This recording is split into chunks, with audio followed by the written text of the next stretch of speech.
est 7h24, Patrick Cohen. Philippe Vandel, pourquoi fête-t-on... Alors, il y a un pourquoi sur le pourquoi, hein, Oui. mais bon, on va aborder frontalement la question.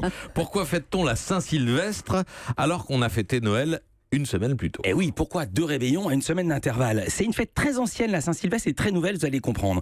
En France, jusqu'au XVIe siècle, c'était le 25 mars qu'on fêtait le Nouvel An, ce qui correspondait en gros au début du printemps, logique. Mais en 1564, le roi Charles IX décide d'appliquer le calendrier grégorien qui est calqué sur le mouvement des planètes pour lequel l'année débute le 1er janvier. À l'époque, c'était juste une convention administrative, pas de réveillon de la Saint-Sylvestre, pas de bisous à minuit. En décembre, on fêtait Noël, qui était la grande fête chrétienne, avec Pâques. Qui est ce Saint Sylvestre? Alors, avant d'être canonisé, Sylvestre Ier était un pape. Il était pape de 314 à 355, mais il n'a aucun rapport avec la fête qui porte son nom. Il n'a même pas fait une boum. Non, il n'a pas de rapport avec le chat du dessin animé non plus. En France, la fiesta pour le réveillon de fin d'année a à peine un siècle et ça remonte à la Première Guerre mondiale, 1915. Les poilus sont dans les tranchées, le moral est au plus bas. Ils étaient partis la fleur au fusil et ils voient bien que la guerre s'enlise. Alors, pour remonter le moral des troupes, l'intendance de l'armée française a une idée. Le 31 décembre 1915, on distribue des bouteilles de mousseux à déboucher à minuit.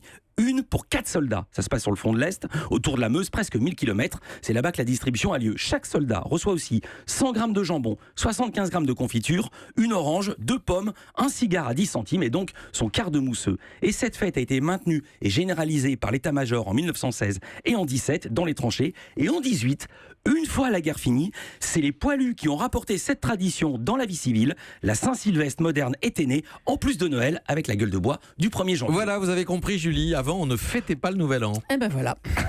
Donc, il y avait bien un pourquoi. Voilà, c'est ça l'histoire. Eh ben il y a eu un parce que. 9h30, Village Média, Philippe Alors, Vandel. les deux invités, André Gattolin, le sénateur qui veut que les patrons de chaînes publiques cessent d'être nommés par le CSA et aussi tout réformer dans l'audiovisuel public. Et puis Marianne James qui présente Prodige, le concours de musique classique qui cartonne sur France 2 et qui revient, ceci expliquant cela. Merci à vous, Philippe Vandel, et à tout à l'heure. Europe 1.